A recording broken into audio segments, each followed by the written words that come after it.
see some Daryl in this. I imagine he's quite popular on Siege in particular, getting in, and exactly there, Imdong going over with the Daryl, I believe, on the side of EZGame. But blue side, PSG, they've got the Jackie, the Ems, and the Jean for this one to try and deal with the Daryl, Jackie, and the Barley coming out from Illusion.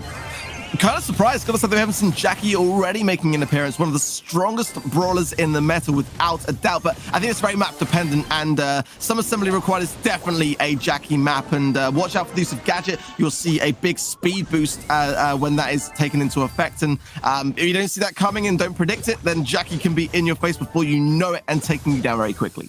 Well, Siegebot's going to clear some space. I don't think it's going to get much damage on the Ike right now, but it will enable EZGame to take control of the middle of the map. Great defensive kiting there. No damage taken by the Ike, so great play there from PSG. It was a level 2 Siegebot. We will caveat it with that, but still, 0 damage. Great result for them. Yeah, really solid defense. Worthy to note as well, as it has kind of taken players a bit by surprise almost, that you can now no longer use your invincibility upon spawn to tank some damage from the Siege bot. It won't actually target you there. So we're seeing a lot of change-ups, a lot of brawlers which actually have more knockback, and Jeans for pulling the bot away from the Ike. Different strategies now taking into effect in Siege, as the team didn't really want to reward players for kind of dying in that respect. It was kind of becoming a bit of a strategy almost to time your deaths, and level 6 coming in.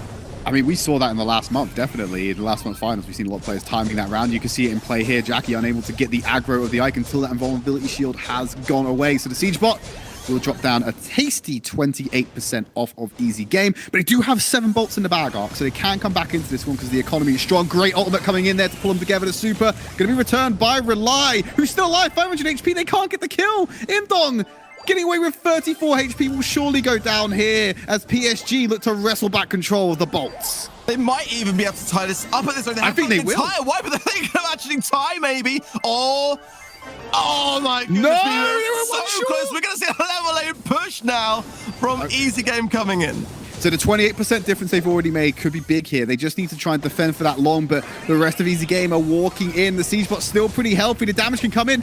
You're going to see Jackie move in with the super to try and get damage onto it. They've done enough. They've dropped it below 72%. So that means EZGame will take the first map. Definitely what EZGame wanted straight off the bat there. It's going to allow them a bit of breath to kind of collect themselves. We might be able to see them get a set here, maybe. Well, here's hoping. We're on to round number 2. Any changes coming in? Nope, PSG is staying exactly the same, but this time EZGame decided to bring out the Tick as a replacement. Tick for me is actually a brawler which can be very, very obnoxious, actually. And I think for me, though, I think Barley would be my go-to here, as obviously Sprout we know is already a banned brawler here. But it could work out. It's very hard on defense. That's the thing with Tick.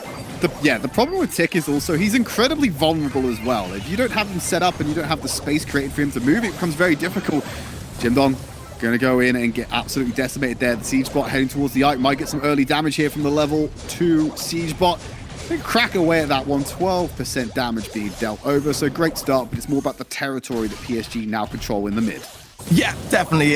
Getting that mid control is almost more important, really, following those pushes. And that's something which now PSG are fighting to regain. And could they actually survive? And look at the amount of value he's going to get as well, using surely the hype star power for Ems, and able to survive under the circumstances, just continuously getting that health. Well, head first going in from Illusion to hit Rely, not going to work out. Imdong going into the fray, absolutely dismantled by the damage. Multiple members of PSG turning on him. Level 7 Siegebot. This is an entirely different map to what we saw in the first round, and PSG are running away with this one as the Siegebot will move in. Now look at Rely. He's got his super available to draw these players in and get some damage off, but the Siegebot actually have a fantastic job of whittling down on his damage. Minimal impact to the Ike this time around, dropping it down by a total of 32%. It's actually a really interesting strategy we're seeing from EZGame here. That Tick being traded in the middle. That's going to be the barrel roll coming in from Daryl, as Imdong wants to stay alive at 136 HP. Can't go for the bolt just yet. Great use of the super to knock him out. Covered by JKO. Pulls him back in as well. That's why you don't play against Gene. You're in, you're out, and he does the hokey cokey straight to the grave.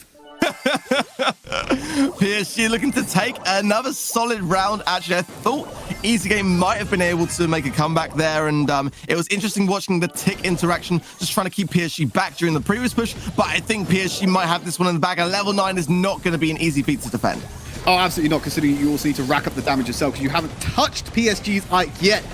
I don't know about them actually destroying the Ike arc, but they're certainly not going to be losing this one. They get the damage in just in time, and PSG able to dismantle it, and they will clap back on Siege.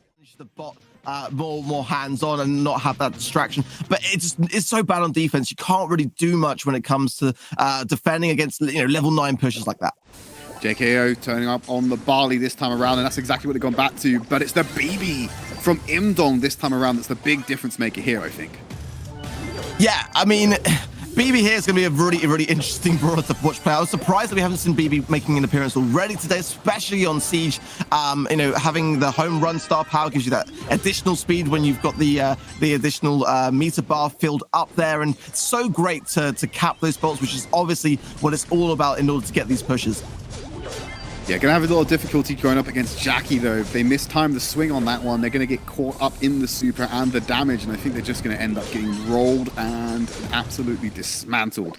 So 15% left over on EZGame's Ike for the first round, so that's a level 2 Siege bot. Trying to reclaim the mid, and a kill onto JKO will help them do that. And look at this pinch! So they're able to get it all done and take control of the mid, and they've got control of the bolts as well. Surely they will get the second Siege bot of the game.